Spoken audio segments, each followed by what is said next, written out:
Summer, 1944. Here is a number that should shock you. Winston Churchill, the most powerful British leader in a generation, had sent over 900 personal messages to Allied commanders in just 18 months. 900. That is nearly 2 messages every single day, each one filled with advice, warnings, suggestions, and not-so-subtle pressure about how the war should be fought. Churchill was not asking. He was expecting obedience. And standing on the other side of those messages was a man who just 3 years earlier had been an unknown staff officer working a desk job in Washington. A man who had never commanded troops in combat. A man who some British generals privately dismissed as nothing more than a glorified administrator with a friendly smile. His name was Dwight David Eisenhower. By the end of 1944, this supposedly inexperienced American would do something that no Allied commander had ever done before. He would quietly, politely, and systematically strip Winston Churchill of operational control over the largest military campaign in human history. He would ignore the advice of the most experienced wartime leader in the Western world. And he would be proven absolutely right. The result: Allied forces advanced faster than any army in modern warfare. German resistance collapsed months ahead of schedule, and an estimated 200,000 Allied soldiers who would have died in a prolonged campaign came home alive. But how did an unknown American outmaneuver the legendary Winston Churchill? And what exactly did Eisenhower say when the Prime Minister expected him to fall in line? The answer begins in the dark days of early 1944, when the fate of Europe hung on a single question that nobody could agree on. To understand what happened, you need to understand what the world looked like from London in the spring of 1944. Winston Churchill had been fighting this war for nearly 5 years. Think about that. 5 years of constant crisis. 5 years of sleepless nights. 5 years of watching young men die while politicians argued about strategy. Churchill had watched France collapse in just 6 weeks during 1940. He had seen the British Expeditionary Force barely escape annihilation at Dunkirk, leaving behind almost all their equipment. He had experienced the horror of the London Blitz bombs, falling night after night, while civilians huddled in underground shelters. He had sent armies to Greece, to North Africa, to Italy, watching them struggle against veteran German forces. The British Empire was bleeding. By 1944, Britain had suffered over 300,000 military dead. The economy was shattered. The nation survived on American loans and American supplies. Churchill knew perhaps better than anyone that Britain could not afford another catastrophe. And Churchill remembered something that haunted his every decision. He remembered Gallipoli. In 1915, as a young politician, Churchill had championed a bold plan to knock Turkey out of World War I by seizing the Dardanelles Strait. It was supposed to be a masterstroke. Instead, it became a bloodbath. Over 250,000 Allied casualties. A complete failure. Churchill's political career was destroyed for years. He never forgot the lesson. Bold plans kill soldiers. Speed creates chaos. Victory comes from overwhelming preparation, not rushing forward. This experience shaped everything Churchill believed about military strategy. He favored what he called peripheral approaches. Attack the edges. Weaken the enemy slowly. Never risk a decisive battle until victory was guaranteed. In North Africa, in Sicily, in Italy, Churchill had pushed for careful, methodical advances. Every mile had to be secured. Every supply line had to be protected. Every risk had to be calculated. Now in 1944, the Allies were preparing for the greatest invasion in history. Operation Overlord. The liberation of France. And Churchill was terrified. He remembered the Western Front of World War I, the trenches, the endless offensives that gained nothing but graves. He imagined American and British forces surging forward across France, their supply lines stretching thin, their flanks exposed. He pictured German reserves counterattacking, cutting off entire armies, turning triumph into disaster. Churchill believed he knew how wars were won, and he believed it was his responsibility to make sure the Americans understood. But there was a problem. A big problem. Sitting in a headquarters in southern England was a general who saw the world completely differently. Dwight Eisenhower was not supposed to be here. If you had looked at his military career before 1941, you would have seen nothing remarkable. He graduated from West Point in 1915, but he never saw combat in World War I. While other officers earned glory in France, Eisenhower was stuck in Texas training tank crews. After the war, he bounced between staff assignments. He served under General Douglas MacArthur in the Philippines. He was competent, hardworking, and completely anonymous. At age 51, Eisenhower had never led troops in battle. Not once. Not ever. But Eisenhower had something that the combat heroes did not. He had spent 20 years studying how modern armies actually worked. While flashy generals focused on tactics and maneuvers, Eisenhower obsessed over logistics, coordination, and industrial capacity. He understood that modern war was not decided by brilliant charges or heroic stands. It was decided by who could move more supplies, coordinate more units, and sustain more pressure. And Eisenhower had watched the German army very carefully. He saw how the Germans used speed and mobility to shatter their enemies. France had fallen not because German soldiers were braver, but because German commanders moved faster. They did not wait for perfect conditions. They did not secure every flank. They pushed forward relentlessly, keeping their enemies off balance, never allowing them to recover. Eisenhower believed this was the key to modern warfare. Momentum. Continuous pressure. Denying the enemy time to think. When Eisenhower looked at the situation in 1944, he did not see danger. He saw opportunity. German forces were exhausted after years of fighting on multiple fronts. Their best units had been ground down in Russia. Their fuel supplies were critically low. Their air force was losing control of the skies, and their command structure was paralyzed by Hitler's interference. To Eisenhower, the lesson was obvious. Push hard. Push fast. Keep pushing until the enemy breaks completely. Every day of delay allowed the Germans to rebuild. Every pause for consolidation gave them time to dig in. Caution in this situation would cost lives, not save them. This was the exact opposite of everything Winston Churchill believed. And here is where things got interesting. Churchill did not simply disagree with Eisenhower's approach. Churchill expected to control it. For the first 2 years of the American involvement in the war, British strategic thinking had dominated Allied planning. The Americans were new to this. They were still learning. And Churchill, with his vast experience and his powerful personality, had steered the coalition toward his preferred approach.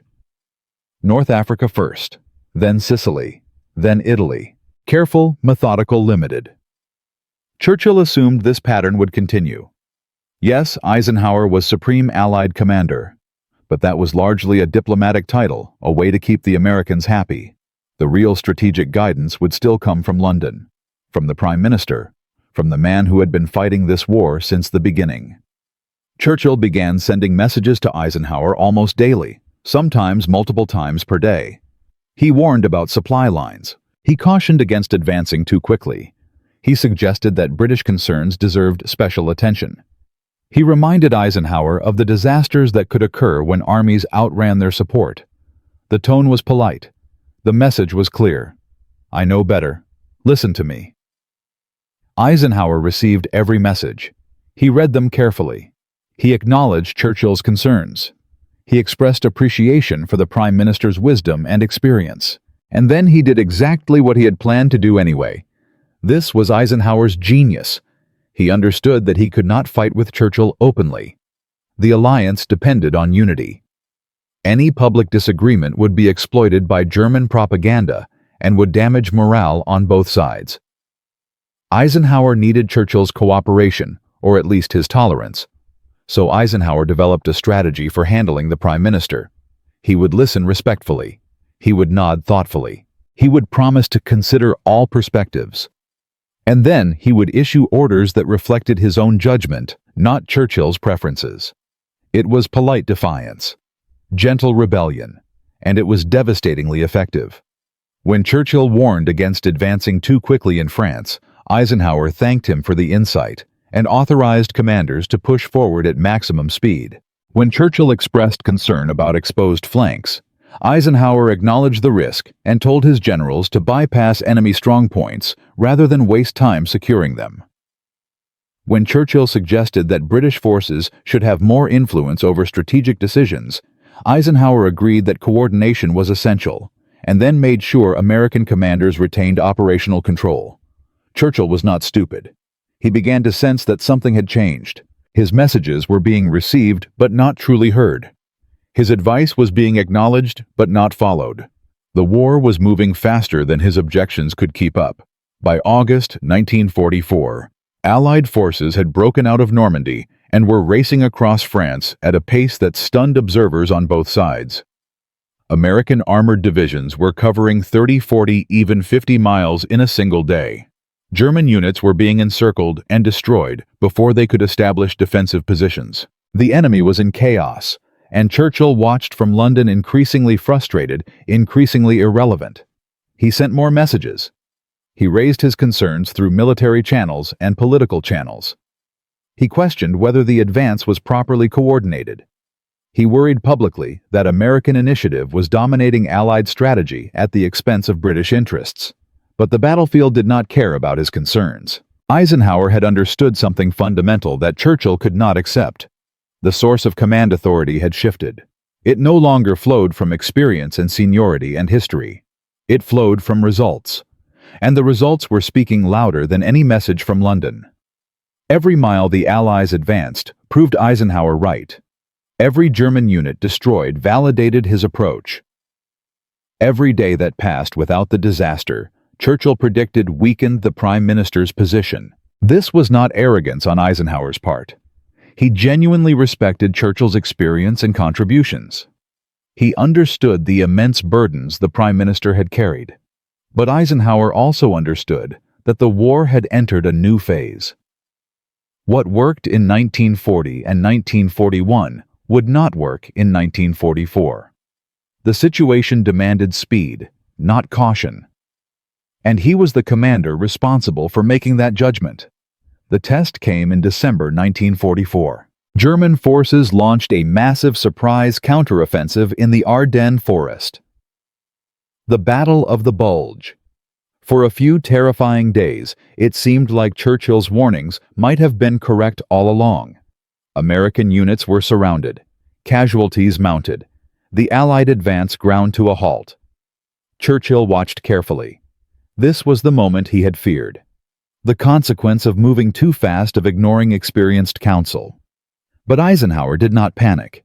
He did not suddenly defer to London. Instead, he coordinated a systematic response. He shifted reserves. He reorganized command structures. He contained the German thrust and then crushed it.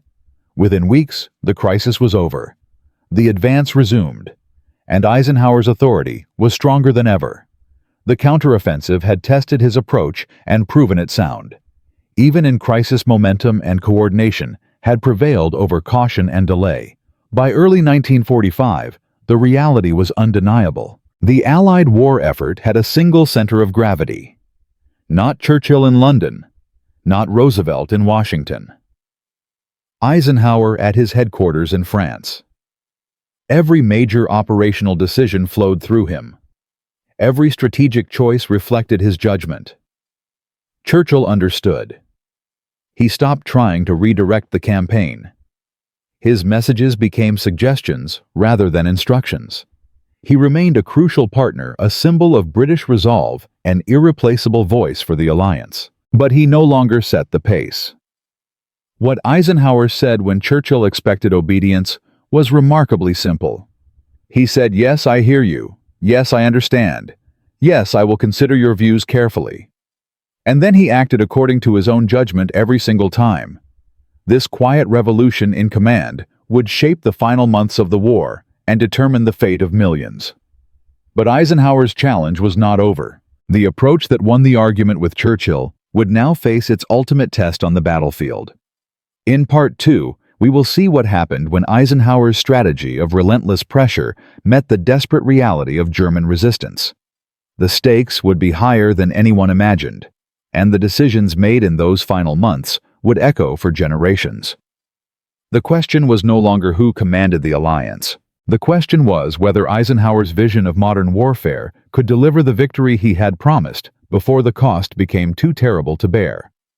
In Part 1, we saw how Dwight Eisenhower, an unknown staff officer with zero combat experience, quietly stripped Winston Churchill of operational control over the Allied war effort. Through polite defiance and gentle rebellion, Eisenhower ignored the most experienced wartime leader in the Western world and authorized an advance across France that shattered German resistance. But proving Churchill wrong in a conference room was one thing. Proving him wrong on the battlefield was something else entirely. Here is a number that should terrify you. In the first 2 weeks of September 1944, Allied forces advanced over 400 miles. That is faster than any army had ever moved in the history of warfare. Eisenhower's strategy of relentless pressure seemed to be working perfectly. And then everything stopped. By mid-September, the great Allied offensive had ground to a halt. Not because of German resistance, not because of tactical failure, but because of something far more mundane and far more deadly. The army had outrun its supplies. And this is the moment when Eisenhower's real test began. Because Churchill was watching. And Churchill was waiting for the chance to say, "I told you so." The problem was simple in concept, but catastrophic in execution. Every tank, every truck, every soldier in the Allied army needed fuel, ammunition, food, and spare parts. All of these supplies had to come from ports hundreds of miles behind the front lines. And the further the army advanced, the longer those supply lines stretched. By September 1944, the mathematics had become impossible. Allied trucks were burning more fuel driving supplies to the front than the supplies themselves could replace. The famous Red Ball Express, a continuous convoy of supply trucks, was consuming 300,000 gallons of fuel every single day just to keep running, and it still was not enough. Patton's Third Army, racing toward Germany, had to stop because there was no gasoline for their tanks. Montgomery's forces in the north faced the same crisis. The great offensive that was supposed to end the war by Christmas had stumbled to a halt, not because the Germans stopped it, but because the Allies could not feed their own success. Churchill received reports of the supply crisis with barely concealed vindication.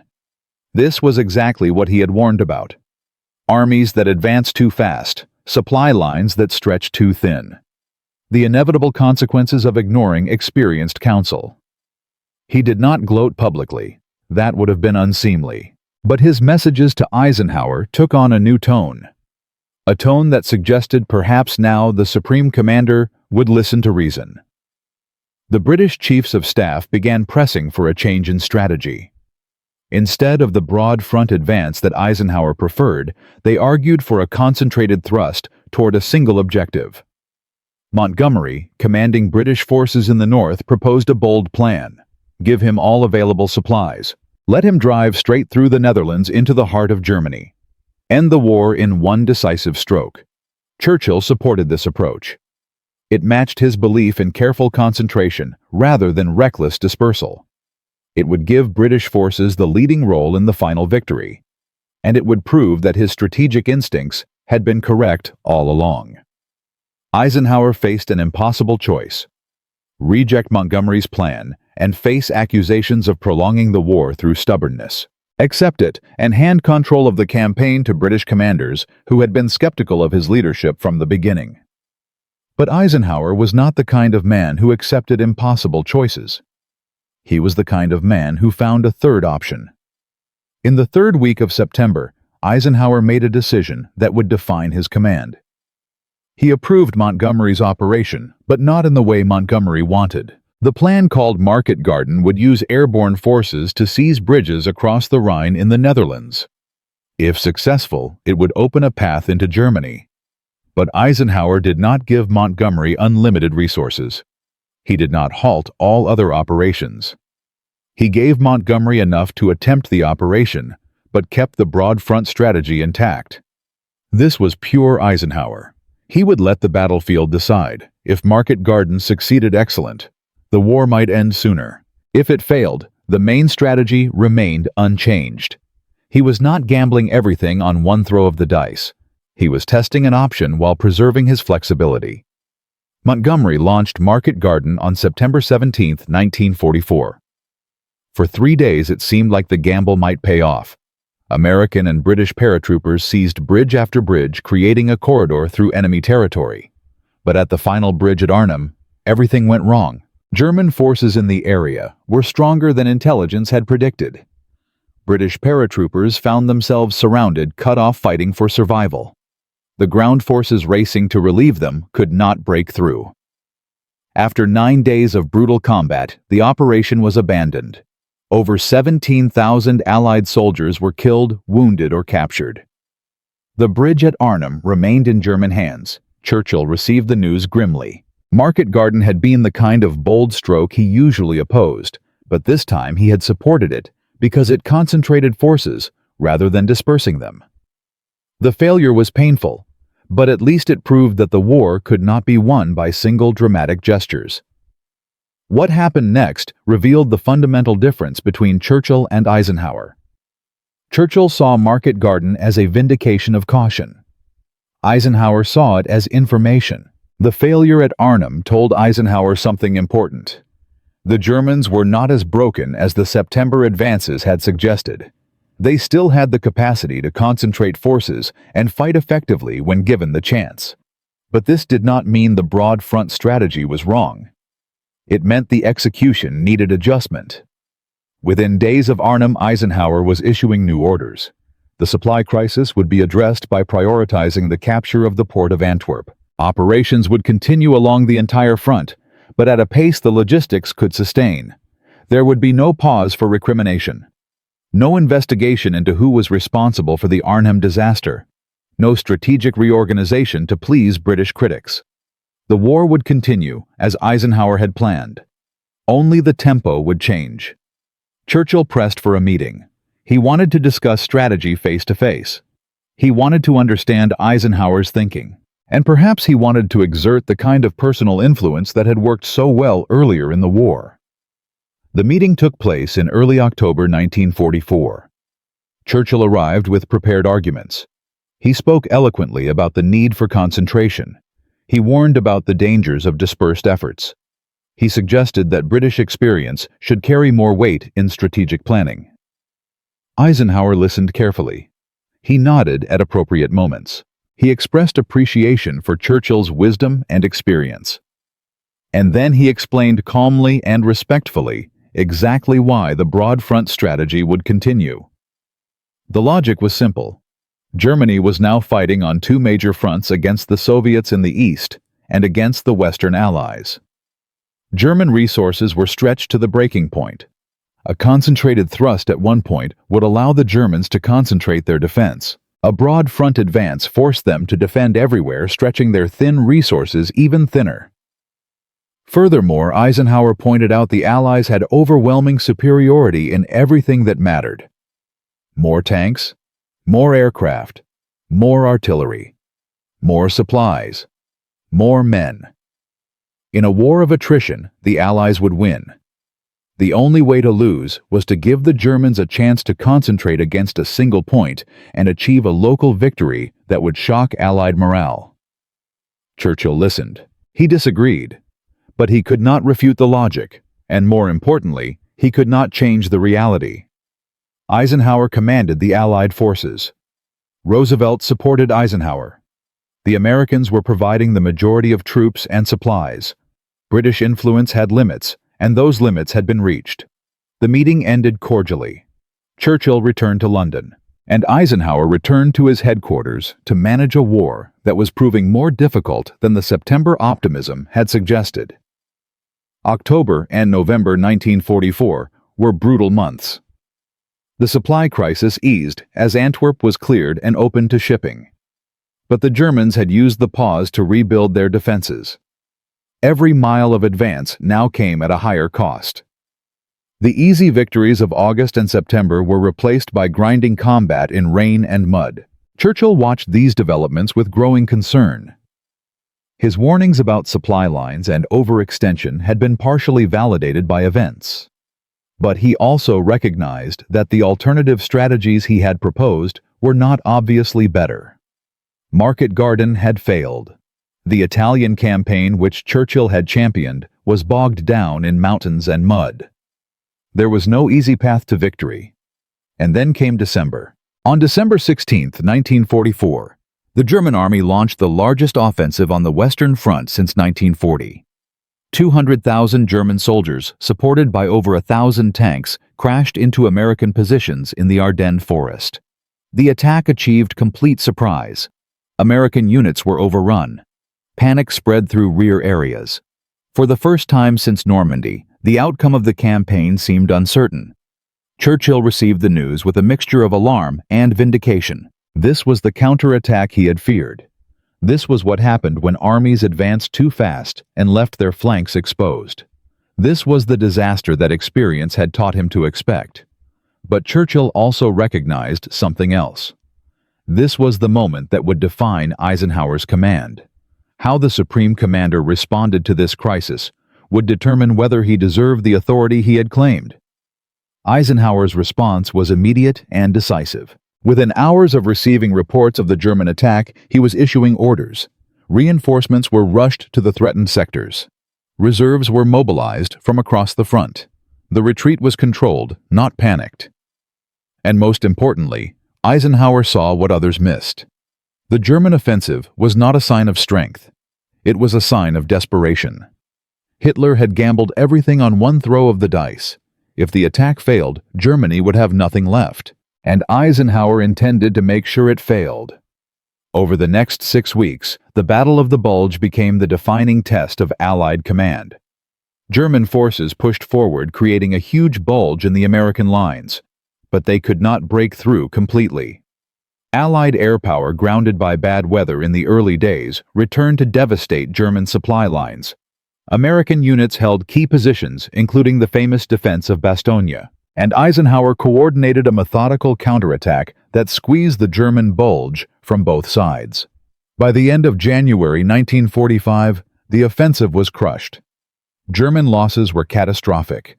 Over 100,000 casualties. Hundreds of tanks destroyed. Irreplaceable fuel reserves burned up. The Wehrmacht in the West was broken beyond recovery. Churchill acknowledged the victory, but he also recognized its cost. Over 80,000 American soldiers had been killed, wounded, or captured. The battle had delayed the advance into Germany by weeks. The optimism of September seemed naive in retrospect. But here is what Churchill understood that others might have missed. Eisenhower had not just survived the crisis. He had managed it. The broad front strategy had provided the reserves needed to contain the German attack. The careful coordination that Churchill had sometimes criticized as indecisive had proven its value when speed was essential. And through it all, Eisenhower had never lost his composure. He had never panicked. He had never demanded scapegoats or reorganized his command in the middle of battle. He had simply done his job calmly and effectively until the crisis passed. This was the moment when Churchill finally accepted what the battlefield had been telling him for months. Eisenhower was not just a political appointee or a diplomatic figurehead. He was a genuine commander, perhaps not brilliant in the way that Patton or Montgomery imagined themselves to be, but effective in a way that mattered more. The war would be won by coordination, logistics, and steady pressure, not by dramatic strokes or concentrated offensives. Eisenhower had understood this from the beginning, and now, after the Ardennes, everyone else understood it too. By February 1945, the Allied advance resumed. German resistance was crumbling. The Rhine was crossed, and the final drive into Germany began. Churchill continued to send messages. He still worried about political consequences and post-war arrangements. He still pressed for British forces to receive appropriate recognition, but he no longer tried to control operational decisions. That battle was over. Eisenhower had won. But as the Allied armies raced toward victory, a new problem emerged, one that would test Eisenhower's judgment in ways no one had anticipated. The Soviet army was advancing from the east. Berlin lay between the two Allied forces, And suddenly the question was not just how to defeat Germany, but who would capture the ultimate prize. In Part 3, we will see what happened when military strategy collided with political calculation. Eisenhower would make the most controversial decision of his command. Churchill would oppose him with everything he had, and the fate of post-war Europe would hang in the balance. The question was no longer who controlled the Allied armies. The question was what they would do with victory when it came. And on that question, Churchill and Eisenhower would find themselves further apart than ever before. In Part 1, we watched Dwight Eisenhower quietly strip Winston Churchill of operational control through polite defiance and gentle rebellion. In Part 2, we saw that strategy tested by supply crisis and the brutal German counteroffensive in the Ardennes. Eisenhower survived both challenges. His authority was now unquestioned. His broad front strategy had proven itself in the crucible of combat. But as Allied armies prepared for the final drive into Germany, a new crisis emerged. One that had nothing to do with supplies or German counterattacks. One that would pit Eisenhower against Churchill in their most bitter disagreement of the entire war. Here is a number that changes everything. By March 1945, Soviet forces were just 40 miles from Berlin. American forces were over 200 miles away. And suddenly the question was not how to defeat Germany. The question was, who would capture the capital of the Third Reich? Churchill believed the answer was obvious. Berlin was the ultimate prize. The city that Hitler had built into a symbol of Nazi power. The city whose capture would signal the final absolute destruction of German military ambition. Whoever took Berlin would claim the greatest victory of the war. And Churchill was determined that it would not be the Soviets alone. The political implications were staggering. Churchill had watched Stalin expand Soviet influence across Eastern Europe throughout 1944 and 1945. Poland, Romania, Bulgaria, Hungary. One by one, countries liberated by the Red Army were falling under communist control. Churchill saw a pattern that terrified him. The Soviet Union was not just defeating Germany. It was building an empire. If Stalin captured Berlin, while Western forces were still hundreds of miles away, the symbolism would be devastating. The Soviet Union would claim the decisive victory. Communist prestige would soar. And the post-war balance of power would tilt dramatically toward Moscow. Churchill began pressing Eisenhower with unprecedented urgency. Take Berlin, race the Soviets, make the Western Allies the liberators of the Nazi capital. This was not just military strategy. This was the future of Europe.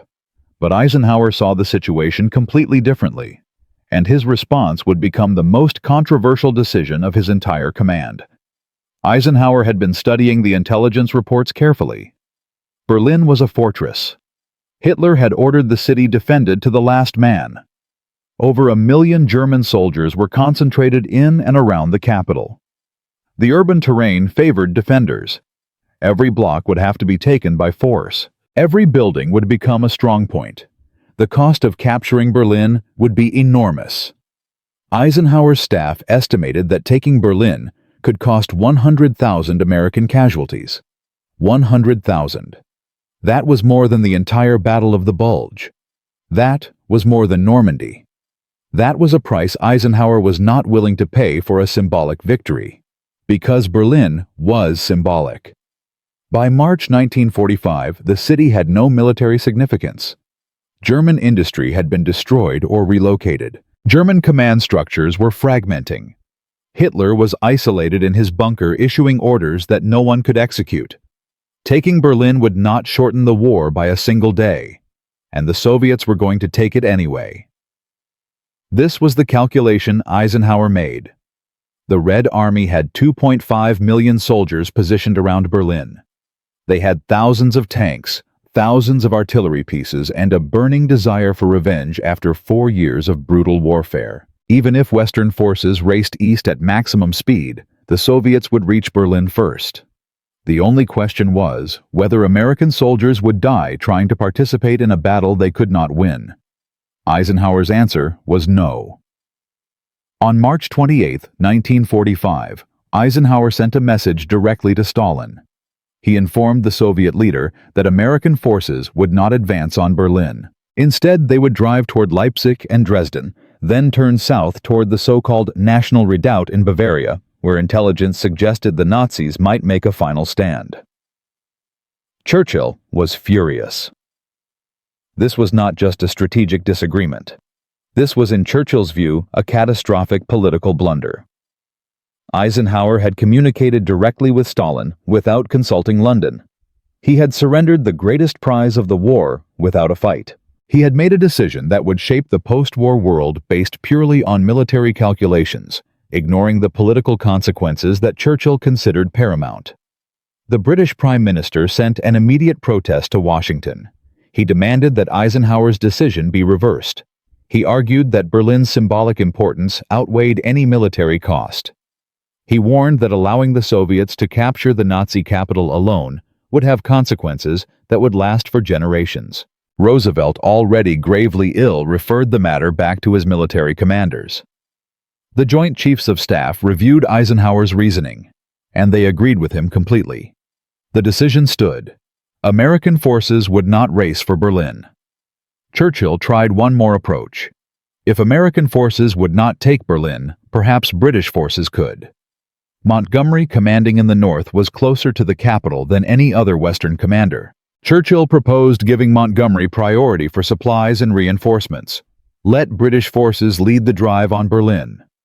Let Britain claim the victory that Eisenhower was abandoning. Eisenhower refused. The broad front strategy would continue. Montgomery would advance, but not toward Berlin. The military plan would not be altered for political objectives. This was the moment when Churchill realized something had fundamentally changed. For the first time in the war, he was not just being overruled. He was being ignored. His strategic vision, his political wisdom, his decades of experience, none of it mattered. Eisenhower had the authority, and Eisenhower would use it as he saw fit. The relationship between the two men had never been worse. Churchill felt betrayed. Eisenhower felt justified. And the Allied coalition that had held together through 5 years of war was straining under the weight of their disagreement. But history was about to deliver its verdict. And it would not be kind to either man's expectations. The Soviet assault on Berlin began on April 16, 1945. Over 2.5 million soldiers, over 6,000 tanks, over 40,000 artillery pieces. The bombardment was the heaviest of the entire war. German defenses crumbled under the weight of Soviet firepower. But the Germans did not surrender. They fought with the desperation of men who knew they had nothing left to lose. Every street became a battlefield. Every building became a fortress. Soviet forces advanced block by block, room by room, paying for every meter in blood. The battle lasted 16 days. Soviet casualties were staggering. Over 80,000 dead. Over 250,000 wounded. More Soviet soldiers died taking Berlin than Americans died in the entire European theater of World War II. Eisenhower watched the reports with grim satisfaction. He had been right. Berlin was a slaughterhouse, and American soldiers had been spared. But Churchill watched with different emotions. Yes, the casualties were terrible, but the Soviets had taken Berlin. They had raised their flag over the Reichstag. They had claimed the ultimate victory. And the political consequences Churchill had predicted were already unfolding. Within months of Germany's surrender, the Iron Curtain began to fall across Europe.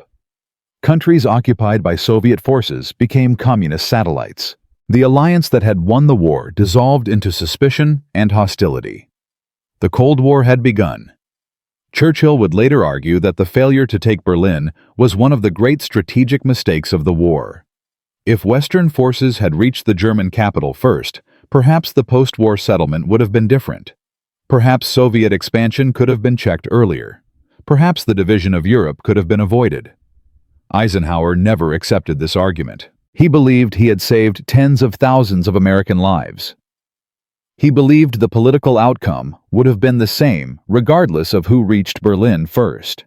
And he believed that a military commander's first responsibility was to his soldiers, not to political calculations that were beyond his authority to make. This disagreement would echo through decades of historical debate. Scholars would argue both sides. Memoirs would be written defending and attacking both positions. The question of Berlin would become one of the great what-ifs of World War II. But in the spring of 1945, the argument was over. Eisenhower had made his decision. Churchill had been overruled. And the war was ending on Eisenhower's terms, not Churchill's. The final weeks of the war brought a strange mixture of triumph and tension. German forces were collapsing across all fronts. Surrender came in pieces. Italy, the Netherlands, Denmark. One by one, German commanders laid down their arms. But even in these final days, disagreements between Eisenhower and Churchill continued. Churchill wanted Western forces to advance as far east as possible before the final surrender. Eisenhower ordered his armies to halt at predetermined lines agreed upon with the Soviets. Churchill wanted to liberate Prague before the Red Army arrived. Eisenhower declined citing agreements with Moscow. Each decision reinforced the pattern that had developed throughout the final year of the war. Churchill advocated for political objectives. Eisenhower insisted on military discipline. Churchill looked toward the post-war world. Eisenhower focused on ending the current war. Neither man was entirely wrong. Both men were operating from different priorities, different experiences, different responsibilities. Churchill saw a future that terrified him and desperately tried to shape events to prevent it. Eisenhower saw a war that needed to be ended and refused to let political considerations interfere with that objective. On May 7, 1945, Germany surrendered unconditionally. The war in Europe was over. The Allied coalition had achieved total victory, and the arguments about how that victory was won and what it meant were just beginning. Churchill and Eisenhower met several times in the weeks following German surrender. Their relationship had been damaged but not destroyed. Both men recognized the other's contributions. Both understood that the alliance had succeeded despite their disagreements, perhaps even because of them. Churchill would later write generously about Eisenhower in his memoirs. He praised the American commander's diplomatic skills, his ability to hold the alliance together, his calm under pressure. But he also made clear his disagreements. He believed Eisenhower had been too deferential to Soviet interests. He believed the decision not to take Berlin was a mistake that would haunt the Western world. Eisenhower was equally generous in his own recollections. He respected Churchill's experience and strategic vision. He understood the pressures the British Prime Minister faced. But he never apologized for his decisions. He believed he had done his duty. He believed he had saved lives. And he believed the outcome of the war vindicated his approach. The numbers supported Eisenhower's military judgment. Allied casualties in the final months of the war were significantly lower than they might have been under a more aggressive strategy. American forces that avoided Berlin were available for occupation duty and the transition to peace. The war ended on schedule, with the enemy destroyed and the alliance intact. But the political consequences supported Churchill's fears. Eastern Europe disappeared behind the Iron Curtain. Germany was divided for 40 years. The Cold War consumed international relations for half a century. Whether a different military strategy could have changed these outcomes remains one of history's unanswerable questions. What is clear is that both men were right about something important. Churchill was right that military decisions have political consequences. Wars are not just about destroying enemy armies. They are about shaping the world that emerges from the destruction. Ignoring political realities is dangerous. But Eisenhower was also right that military commanders have limits. They cannot solve political problems with military solutions. They cannot sacrifice soldiers for symbolic objectives. They must operate within their authority and their competence. The tension between these two truths defines civil-military relations to this day. How much should military commanders consider political factors? How much should political leaders interfere with military operations? Where does strategic advice end and civilian control begin? Eisenhower and Churchill gave different answers to these questions. Their disagreement was not resolved. It was simply ended by events. The war was over. The enemy was defeated, and both men had to live with the consequences of their choices. By June 1945, Churchill's political career was entering its final phase. British voters, exhausted by years of war, turned to the Labour Party in a shocking electoral defeat. Churchill, the man who had led Britain through its darkest hours, was out of office before the peace treaties were signed. Eisenhower's career was just beginning its next chapter. His successful command had made him a national hero. Within 3 years, he would be Army Chief of Staff. Within 7 years, he would be President of the United States. The skills he had developed managing the Allied coalition, the patient diplomacy, the quiet authority, the ability to make decisions and accept responsibility, would serve him well in the highest office in the land. But neither man forgot the arguments of 1944 and 1945. Neither man changed his fundamental views, and neither man stopped believing that history would vindicate his position. In Part 4, we will examine the legacy of this remarkable confrontation. How did Eisenhower's quiet revolution in command change the way America fights wars? What lessons did military leaders draw from the disagreements with Churchill? And what can we learn today from the struggle between experience and authority that defined the final year of World War II? The story of what Eisenhower said when Churchill expected obedience is not just a historical curiosity. It is a template for understanding how power works, how alliances function, and how decisions get made when the stakes could not be higher. The battlefield chose its leader in 1944. But the debate about what that choice meant continues to this day. And in the final chapter of our story, we will discover why this matters far more than most people realize. From an unknown staff officer who had never commanded troops in battle to the most powerful military leader in Western history. From polite nods and respectful acknowledgments to systematic control over the largest military campaign ever assembled. From a man Winston Churchill expected to follow orders to the commander who quietly taught the British Prime Minister that the world had changed forever. This is where our story has brought us. Dwight Eisenhower transformed Allied command through patience, diplomacy, and an unshakable belief that modern warfare required new thinking. He ignored the most experienced wartime leader in the Western world. He refused to race for Berlin. He ended the war on his own terms. But what happened to the man who achieved all this? What became of the quiet revolutionary who changed how coalitions fight wars? And what lessons did his remarkable career leave for the generations that followed? The answer contains a twist that almost nobody expected. Because Eisenhower's greatest impact was not on the battlefield, it was on something far more lasting. When Germany surrendered in May 1945, Dwight Eisenhower was the most celebrated military commander in the Western world. Parades awaited him in London, Paris, and New York. Millions lined the streets to catch a glimpse of the man who had led the liberation of Europe. Churchill himself, despite their disagreements, praised Eisenhower publicly as one of the great captains of history.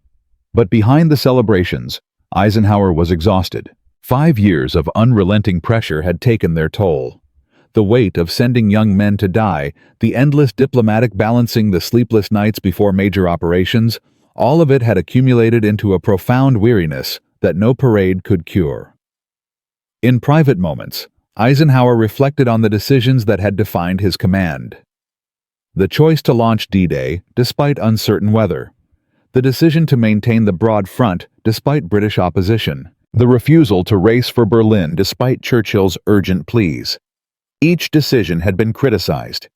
Each decision had cost lives. And each decision, he believed, had been correct. But Eisenhower never expressed certainty about these judgments. Unlike many commanders who emerged from the war convinced of their own infallibility, Eisenhower maintained a humble recognition that war involves impossible choices with incomplete information. He had done his best. History would judge whether his best was good enough. The immediate post-war years brought a series of positions that testified to Eisenhower's unique standing. He served as Army Chief of Staff overseeing the demobilization of the largest military force America had ever assembled. He became president of Columbia University, an unlikely role for a professional soldier, but one that reflected his broad appeal beyond military circles. He served as the first Supreme Allied Commander of NATO, building the alliance that would contain Soviet expansion for the next 4 decades. Through all these positions, Eisenhower applied the same leadership style that had defined his wartime command. He listened more than he spoke. He built consensus rather than demanding compliance. He made decisions firmly, but without arrogance. And he never forgot that his authority came from the trust others placed in him, not from the stars on his shoulders. Churchill, meanwhile, experienced a far more turbulent post-war journey. His shocking electoral defeat in July 1945 removed him from power at the very moment of his greatest triumph. He spent 6 years in opposition, writing his memoirs, delivering speeches warning about Soviet expansion, and waiting for the chance to return to leadership. When Churchill became Prime Minister again in 1951, he found a world transformed by the decisions he had opposed. The Iron Curtain divided Europe exactly as he had feared. Berlin was a divided city, its western sectors isolated deep within communist territory. The Cold War that Churchill had predicted was the defining reality of international relations. Churchill never stopped believing that different military decisions in 1945 could have changed these outcomes. In his memoirs and private conversations, he returned again and again to the arguments he had made with Eisenhower. The failure to take Berlin. The halt at the Elbe. The deference to Soviet sensibilities. These decisions, Churchill believed, had shaped a post-war world far worse than necessary. But Churchill also recognized something important about Eisenhower. The American had not made these decisions from weakness or naivety. He had made them from a coherent philosophy about the proper relationship between military and political authority. Eisenhower believed that military commanders should not make political decisions. He believed that his job was to win the war with minimum casualties, not to shape the post-war settlement. Churchill disagreed with this philosophy, but he respected the consistency with which Eisenhower applied it.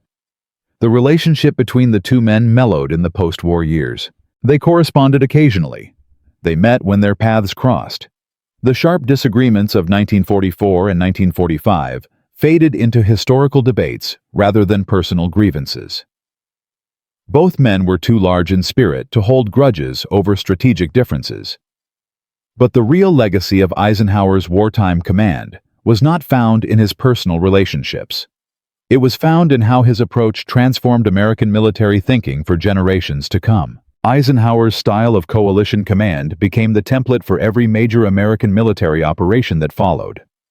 The emphasis on coordination over brilliance. The focus on logistics over dramatic maneuvers. The patient building of consensus among allies with different interests and perspectives. These Eisenhower principles shaped how America fought in Korea, in Vietnam, in the Gulf War, in Afghanistan, and Iraq. The numbers are staggering. In the 8 decades since World War II, the United States has led or participated in over 30 military coalitions. Each one has grappled with the same challenges Eisenhower faced. How do you coordinate forces from different nations with different capabilities? How do you balance military efficiency with political necessity? How do you maintain unity when allies disagree about strategy and objectives? The answers that modern commanders use trace directly back to Eisenhower's innovations. Unified command structures, joint planning processes, diplomatic liaison systems. All of these had antecedents before World War II. But Eisenhower systematized them into a coherent approach that remains the foundation of coalition warfare today. Consider NATO, the most successful military alliance in history. Its command structure, its decision-making processes, its balance between American leadership and Allied consultation. All of these reflect lessons learned from Eisenhower's wartime experience. When Eisenhower became NATO's first Supreme Commander in 1950, he explicitly applied the same principles that had guided his leadership of the Allied Expeditionary Force. The impact extended beyond military affairs. Eisenhower's approach to leadership building consensus, maintaining relationships, making decisions through consultation rather than dictation, influenced American corporate and political culture throughout the 20th century. Management theorists studied his methods. Business schools taught his principles. Political leaders emulated his style. And then came the ultimate validation of Eisenhower's approach. In 1952, both political parties sought him as their presidential candidate. The man who had never held elected office, who had spent his entire adult life in military service, was the most popular figure in American political life. He won the Republican nomination and then won the presidency in a landslide. Eisenhower served 2 terms as president from 1953 to 1961. His presidency was marked by the same characteristics that had defined his military command: patience, deliberation, a preference for quiet effectiveness over dramatic gestures. He ended the Korean War. He managed Cold War tensions without starting World War III. He built the interstate highway system. He warned against the military-industrial complex in his farewell address. The contrast with his wartime disputes with Churchill became even clearer during his presidency. Eisenhower repeatedly demonstrated that his reluctance to make political decisions as a military commander did not reflect any inability to make such decisions. As president, he was perfectly capable of bold political action. He simply believed that different roles required different responsibilities. This distinction matters enormously. Eisenhower was not a passive figure who avoided hard choices. He was a leader who understood that authority has limits, and that exceeding those limits, no matter how well-intentioned, damages the institutions that make democracy possible. Churchill never fully accepted this view. To his dying day, he believed that military commanders should consider political consequences, and that the artificial separation of military and political decision-making had cost the West dearly in 1945. This was a principled disagreement between 2 remarkable men. Neither was simply right or wrong.